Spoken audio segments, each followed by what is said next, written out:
출애굽기 3장을 보면 모세가 어느 날 호렙산에서 하나님을 만나는 장면이 나타납니다. 모세가 하나님 앞에 섰을 때 주님께서 다음과 같이 말씀하셨습니다. 나는 내 조상의 하나님이니 아브라함의 하나님, 이삭의 하나님, 야곱의 하나님이니라. 지금 우리는 창세기에 나타난 아브라함의 생애를 살피면서 아브라함의 하나님은 어떤 분이신지를 배워가고 있습니다. 우리가 성경에서 아브라함의 하나님 하면 잘 기억하고 있어야 할 것이 있습니다. 아브라함의 하나님은 언약의 하나님이라는 점이죠. 아브라함과 무엇을 약속하셨고 주님은 그 약속을 과연 지키셨는지를 살피는 것도 중요하지만 무엇보다 중요한 것은 아브라함과 언약 맺기 위해 주님께서 그에게 찾아오셨다는 것입니다. 우리는 12장에서 또 17장까지를 읽으면서 하나님은 아브라함 인생에 가끔씩 찾아오셨구나 그렇게 생각하기 쉬운데 사실 하나님은 아브라함과 항상 함께 하신 분이셨습니다. 모세의 경우 내가 너를 이스라엘의 구원자로 쓰겠다 하시는 그 하나님 앞에 모세가 다음과 같이 질문하죠. 내가 누구에게 바로에게 가며 이스라엘 자손을 애굽에서 인도하여 내리이까? 그렇게 질문했을 때 하나님께서 그에게 다음과 같이 말씀해 주십니다. 내가 반드시 너와 함께 있으리라. 내가 내 백성을 애굽에서 인도하여 낸 후에 너희가 이 산에서 하나님을 섬기리니 이것이 내가 너를 보낸 증거니라. 그렇게 말씀하죠. 주님은 모세와만 함께 하신 분이 아니라 실은 애굽에서 종살이하는 이스라엘 백성들과 함께 하신 분이셨습니다.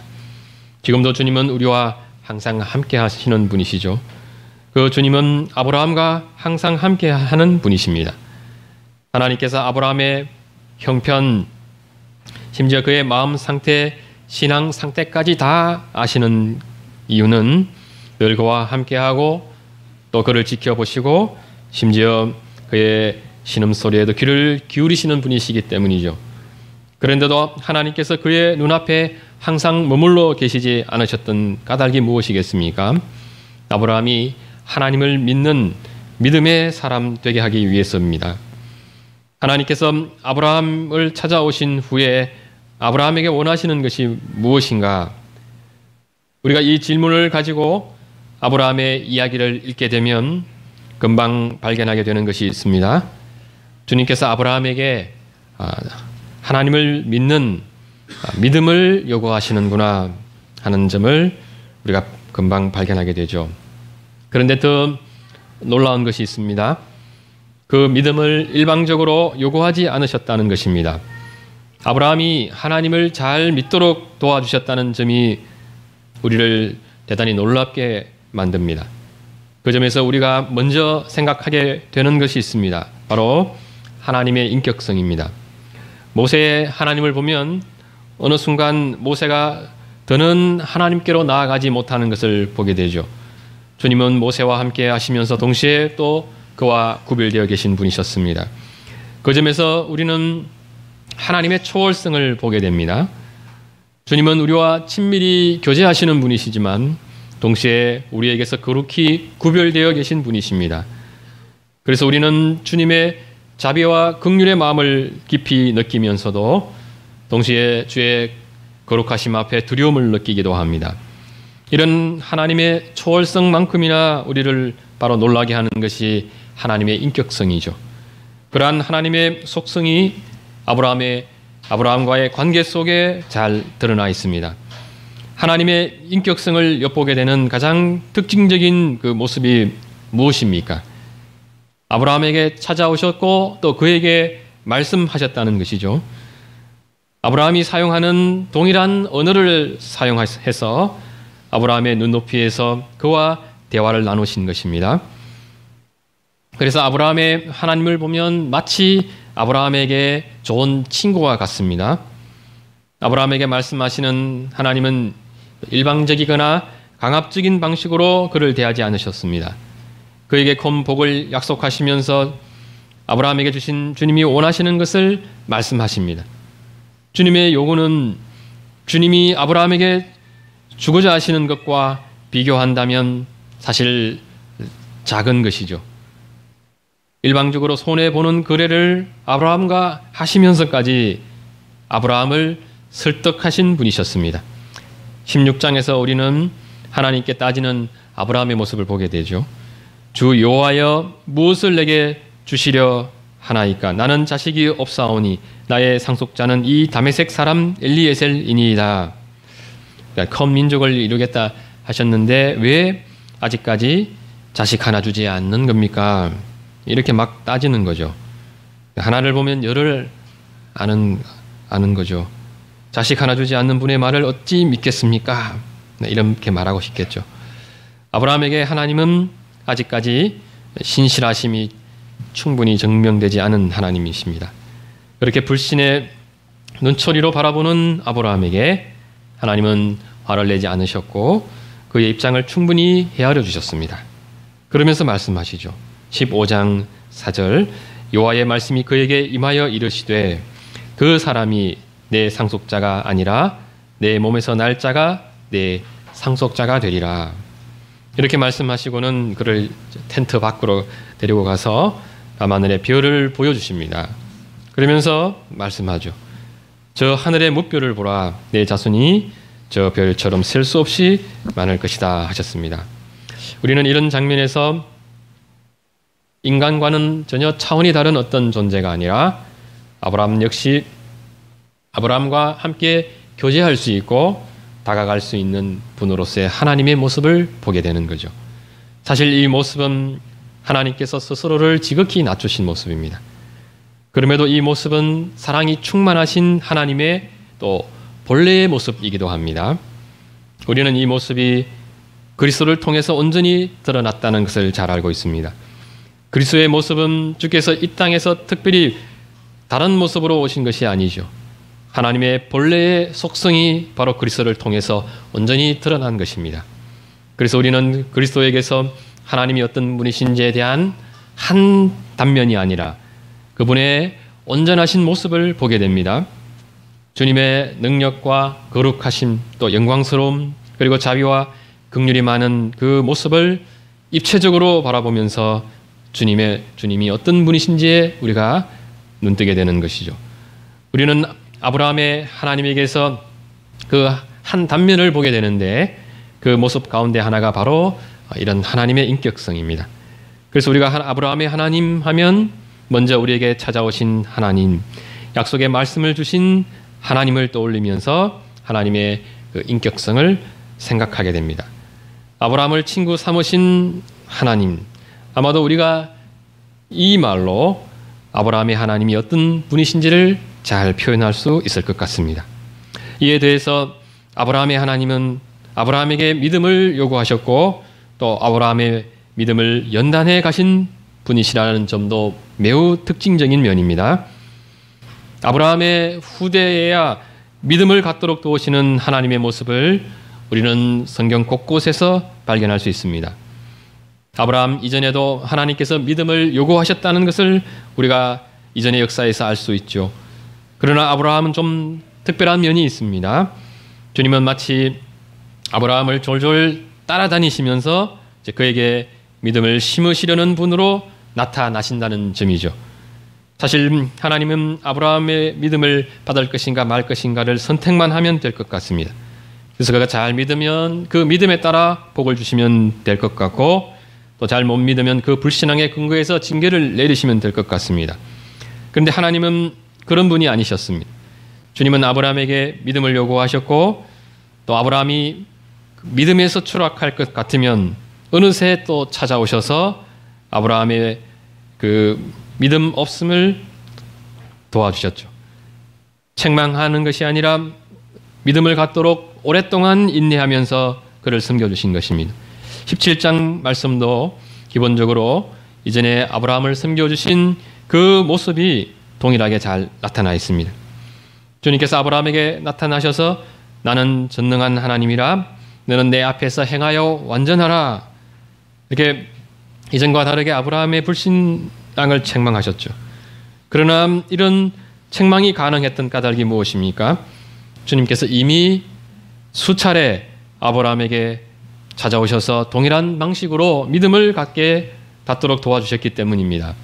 아브라함의 나이 99세, 이때는 이제 하나님을 좀 더 잘 믿는 믿음에 이르렀어야 할 때입니다. 어떤 상황 가운데서도 하나님의 약속의 말씀을 믿는 믿음의 신실함과 완전함이 드러나야 할 때죠. 그러나 아브라함의 모습이 어떠했던 것입니까? 책망받아야 마땅한 모습인 것입니다. 17절에서 18절을 보면 그의 믿음의 상태가 어떠했는지를 우리가 잘 알 수가 있습니다. 아브라함이 엎드려 웃으며 마음속으로 이르되 100세 된 사람이 어찌 자식을 낳을까? 사라는 90세니 어찌 출산하리요? 무슨 말입니까? 자식을 주시려거든 진작에 주셨어야지요. 그런 말이죠. 하나님께 아주 정중히 말씀드리는 것 같지만 사실은 그런 말입니다.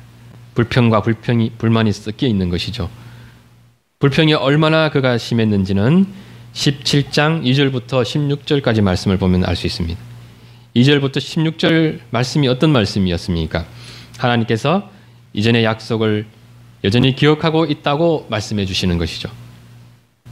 뿐만 아니라 앞으로 이루실 일들을 좀 더 구체적으로 말씀해 주심으로 내가 반드시 약속 지킨다 이렇게 힘주어 강조하신 것입니다. 나 좀 제발 믿으라는 것이죠. 주님은 이 차에 아예 아브라함의 이름을 아브라함으로 바꾸어 주셨습니다. 아브라함아, 내가 내 이름도 바꾸어 줄 수 있는 분이 아니냐, 너도 그것을 인정하지 않느냐 하는 것입니다. 믿음을 요구하시는 하나님의 간절한 호소이죠. 주님은 아브라함뿐 아니라 사라의 이름을 바꾸어 주셨습니다. 그런데도 아브라함이 보인 반응이 무엇이었습니까? 웃은 것이죠. 기뻐서 웃은 것이 아닙니다. 이제 좀 그만 좀 하세요. 이렇게 조세에 가까운 웃음이죠. 그야말로 하나님의 말씀을 우습게 여긴 그런 웃음입니다. 만일 아브라함을 찾아오신 하나님께서 우리에게 찾아오셔서 동일한 말씀을 해 주셨다면 나는 잘 믿었을 텐데 하고 생각하실 분이 계실지 모르겠습니다. 주님이 나에게 어느 날 찾아오셔서 계시의 말씀을 환상 가운데 음성으로 들려주시면 우리가 하나님을 잘 믿을 수 있을 것 같습니다. 그러나 그렇지 않습니다. 우리는 그렇게 보여주시고 또 귀에 들려주셔도 믿지 않을 사람들입니다. 우리는 예수님의 제자 도마와 같은 사람들이죠. 다른 제자들이 다 예수님 살아났다 말해도 내가 그 옆구리에 손을 넣어보지 않고는 도무지 믿지 않겠다 할 사람들이 우리죠. 그렇게 우리는 믿음이 없는 사람들입니다. 사도 바울은 빌립보서 4장 6절에서 아무것도 염려하지 말고 오직 모든 일에 기도와 간구로 너희 구할 것을 감사함으로 하나님께 아뢰라 말씀해 주셨습니다. 그런데 우리는 기도하지 않고 끊임없이 염려를 움켜쥐며 살아갑니다. 근본 하나님을 믿는 믿음이 없기 때문입니다. 99세 때 보인 아브라함이 보인 반응을 보면 그즈음 아브라함의 삶이 어떠했을는지를 우리가 상상해 볼 수 있습니다. 그는 자신의 아들 이스마엘이 자라가는 것을 보면서 만족했을 것입니다. 그래, 내 이스마엘도 어차피 내 몸에서 난 자 아닌가 이렇게 생각하며 자신이 처한 상황을 합리화하며 그 상황에 만족하려 했을 것입니다. 물론 아브라함의 마음 깊은 곳에 사례를 통해서 자식 얻기를 바라는 마음이 없었을 리가 없습니다. 그는 지난날 하나님께서 내 몸에서 날 자 하고 말씀하셨을 때 당연히 사례를 통한 자식을 생각했겠죠. 그 마음이 99세 된 아브라함의 마음속에 있었기 때문에 주님은 아브라함을 책망할 수 있었던 것입니다. 아브라함이 이스마엘을 하나님께서 주신 약속의 자녀로 100% 믿었다면 책망받을 일이 없습니다. 그때는 주님께서 아브라함을 책망하실 것이 아니라 아브라함의 오해를 바로잡아 주면 그만이겠죠. 그러나 하나님께서도 알고 아브라함도 알고 있었던 것이 바로 사례를 통해서는 이제 불가능하다 하는 그 생각입니다. 소원은 있지만 믿음이 없는 것을 아브라함 자신이 잘 알고 있습니다. 그 믿음 없음을 아브라함은 회개하는 것이 마땅하죠. 주님의 전능하심을 자신의 이성으로 제한한 그 교만함을 회개해야 합니다. 약속하신 하나님께서도 여의치 않으시면 뭐 사람들처럼 약속을 잊거나 실행하지 않을 수 있는 분으로 그 폄하한 것에 대해 회개해야겠죠. 또 약속에 신실하시고 전능하신 하나님을 믿는 믿음이 없음을 아브라함은 회개해야 합니다. 그러나 그는 자신이 하나님을 믿을 수 없는 이유를 그 상황 논리를 사용해서 합리화를 시도하죠. 그러면서 그가 이스마엘로 만족하기로 하며 살아가려고 했을 때 이것은 하나님 앞에서 어떤 태도를 보여주는 것입니까? 하나님을 대적하는 것입니다. 하나님의 뜻을 거역하며 강팍한 마음으로 살아가는 것이죠. 그러한 강팍함이 그의 웃음으로 그대로 드러난 것입니다. 지금 아브라함과 하나님이 마주한 상황에서 하나님께서는 아브라함에게 대단히 구체적으로 설명하고 계셨습니다. 그에게 너희는 내 앞에서 행하여 완전하라 책망을 한 상황입니다. 그런데도 아브라함이 하나님의 말씀을 우습게 여길 수 있었던 것은 그가 믿음이 없는 그 차원을 넘어서서 하나님 앞에 대단히 교만한 모습입니다. 우리가 볼 때는 그 모습이 타인의 뜻을 정중히 거절할 줄 아는 품격 있는 그런 모습으로 보일 수 있습니다.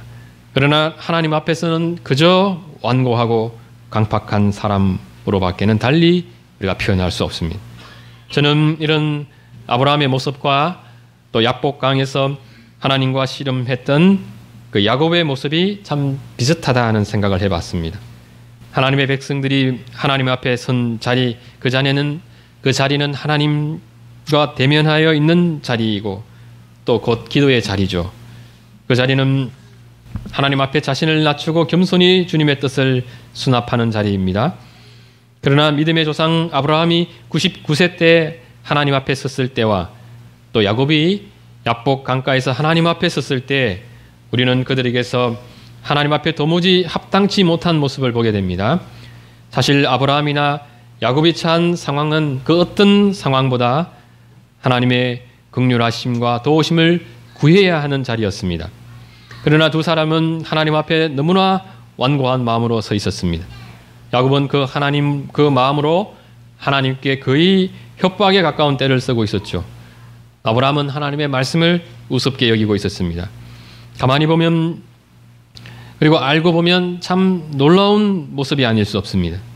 그런데 그 모습이 우리에게서도 늘 나타나지 않습니까? 그로 인해 우리는 또 놀라는 분이 없습니다. 그런 우리의 모습이 놀라운 모습이죠. 아브라함이나 우리나 하나님 앞에 믿음 없기가 다르지 않습니다. 아브라함이나 우리가 하나님의 말씀을 우습게 여기는 것이 다르지 않죠. 우리는 평생 하나님을 하나님으로 대하면서 살아가지 못합니다. 마땅히 높임 받으셔야 할 그 하나님 앞에 선 경배자의 모습으로 살아가지 않습니다. 그런데 놀라운 것이 무엇입니까? 그런 아브라함과 우리를 대하시는 하나님의 태도입니다. 17절에서 아브라함이 이스마엘이나 하나님 앞에 살기를 원하나이다 했던 이 타이밍은 하나님의 진노를 이제 예상해도 좋을 타이밍입니다. 이미 주님께서 아브라함이 충분히 알아듣도록 말씀해 주셨기 때문입니다. 그런데 주님은 무엇이라고 말씀하십니까? 19절을 한번 같이 보십시오. 아브라함이 이르시되 아니라, 하나님이 이르시되 아니라 내 아내 사라가 내게 아들을 낳으리니 너는 그 이름을 이삭이라 하라. 내가 그와 내 언약을 세우리니 그의 후손에게 영원한 언약이 되리라. 그러면서 이스마엘에 대해서는 내가 이렇게 알아서 해줄 테니 그건 신경 쓰지 말고 너는 내 언약은 이제 이렇게 말씀하시면서 21절에서 다음과 같이 말씀하시는 것이죠. 내 언약은 내가 내년 이 시기에 사라가 내게 낳을 이삭과 세우리라.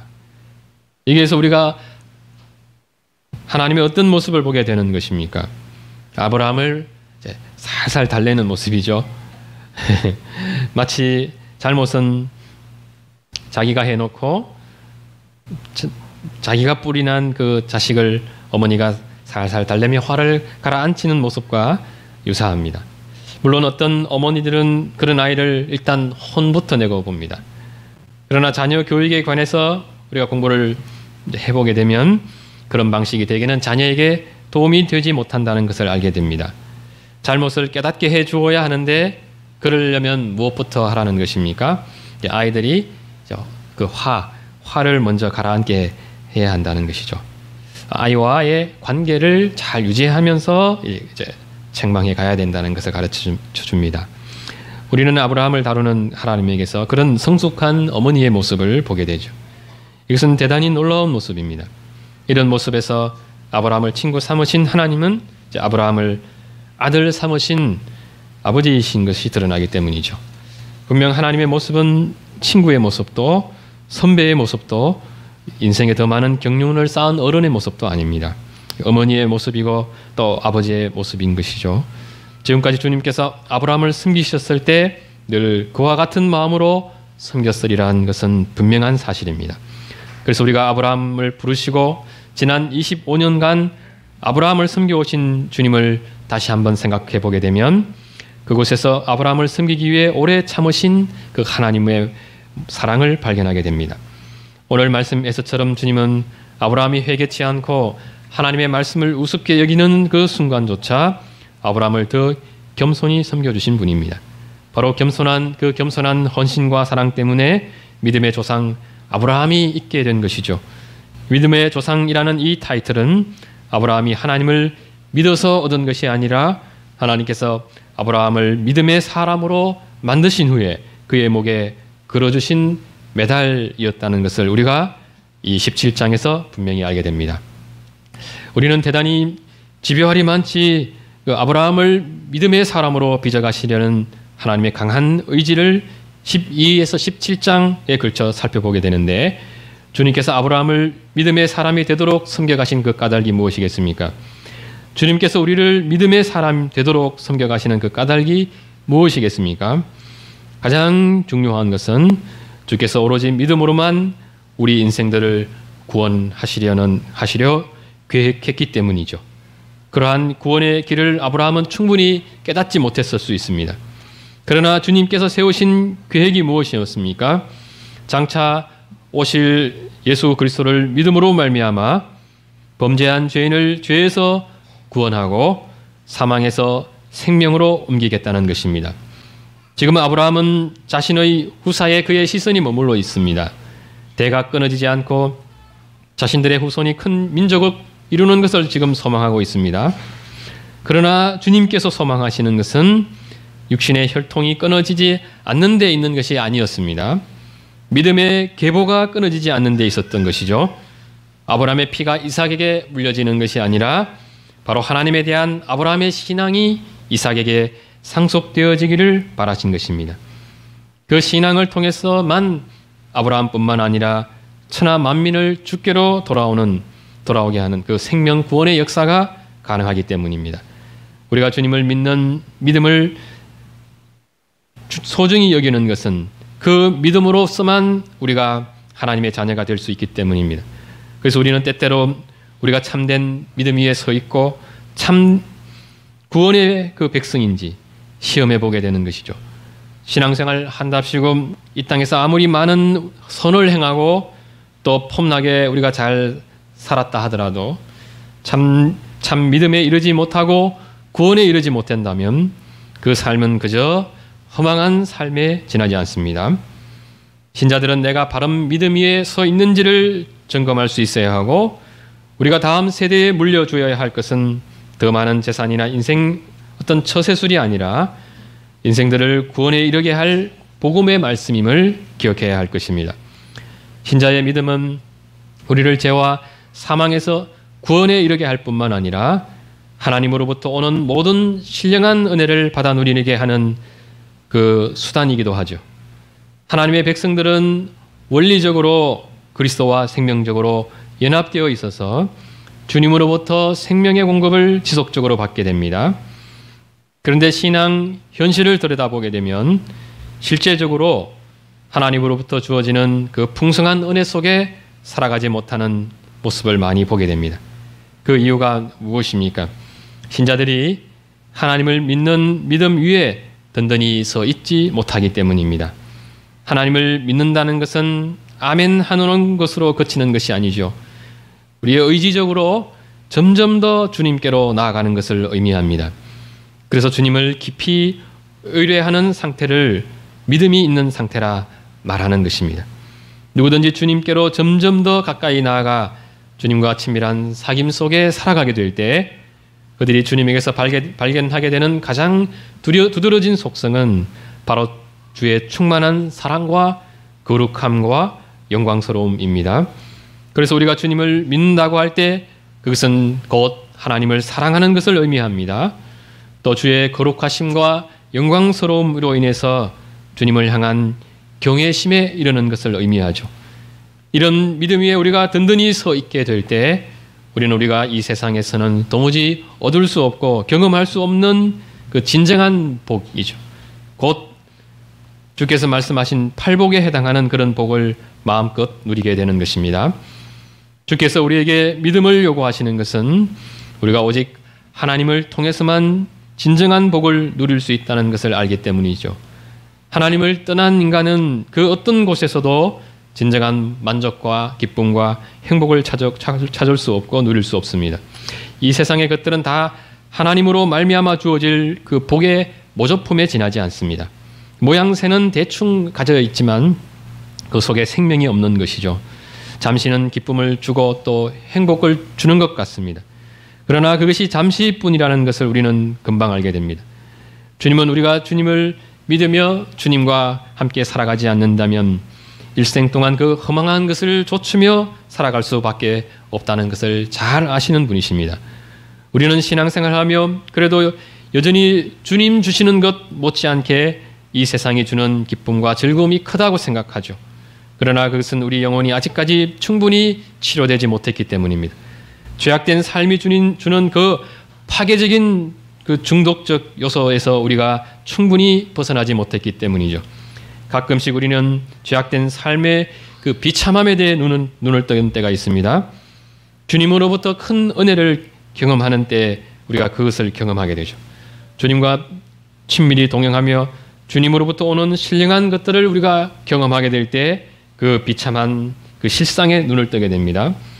그때 우리는 지금까지 내가 고상하게 생각해 왔던 것조차 사도 바울의 고백과 같이 배설물에 지나지 않는다는 것을 고백하게 됩니다. 이런 경험으로부터 떠나지 않고 주님의 은혜에 우리를 지속적으로 거하게 하는 그것이 바로 우리의 믿음입니다. 때문에 주님은 우리가 진정한 복을 누리며 사는 사람들 되도록 우리를 믿음의 사람으로 양육해 가시는 것입니다. 주님께서 우리에게 믿음 요구하시는 또 하나의 중요한 점이 있습니다. 우리의 믿음이 하나님을 기쁘시게 하기 때문이죠. 친구나 가족 관계에서 우리가 가장 화나가 날 때가 언제인가 돌아보면 나를 믿어주지 않을 때라는 것을 발견하게 되죠. 우리가 잔소리를 싫어하는 이유가 무엇입니까? 그 속에는 대체로 믿음이 없기 때문이죠. 정중한 어떤 코멘트 속에 믿음이 없다면 그것은 상대방의 마음을 상하게 합니다. 도리어 상하게 하는 정도가 아니라 관계를 깨뜨리죠. 인간 관계에 있어서 많은 경우 불안은 왜 생기는 것입니까? 타인이 나에게 믿음을 주지 못하기 때문입니다. 우리의 행동과 삶에 믿음이 없으면 상대방을 화가 나게 하고 불안하게 만들고 또 걱정하게 만들고 관계를 깨어지게 만듭니다. 반대로 믿어주면 또 어떻습니까? 그것은 큰 격려가 되고 기쁨을 주게 되죠. 상대방을 우리가 가장 인정해주는 방식, 또 상대를 가장 기쁘게 만드는 것, 그것이 바로 믿어주는 겁니다.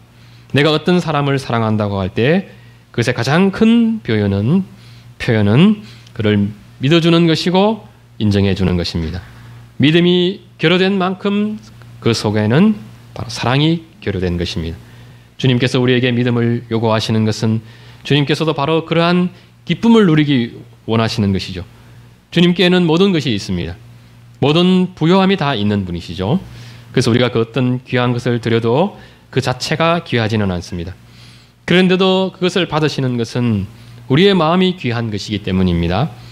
주님께서 우리에게 믿음을 요구하시는 것은 그것이 우리 주님조차도 주님 뜻대로 소유할 수 없는 것이기 때문입니다. 주님을 향한 우리의 믿음과 사랑은 주님에게 없는 것이죠. 우리가 주님께 드려야만 비로소 주님께서도 받으실 수 있는 것이기도 합니다. 물론 우리는 우리의 존재 전체가 주님의 것입니다.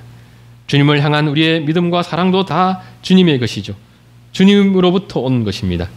그리고 주님께서 우리의 믿음을 받으셔야만 부족한 기쁨이 채워지는 그런 분도 아니십니다. 주님은 이미 기쁨으로 충만하신 분이십니다. 사랑으로 충만하신 분이시죠. 그럼에도 불구하고 주께서 우리가 주님을 믿고 사랑할 것을 요구하시는 분이십니다.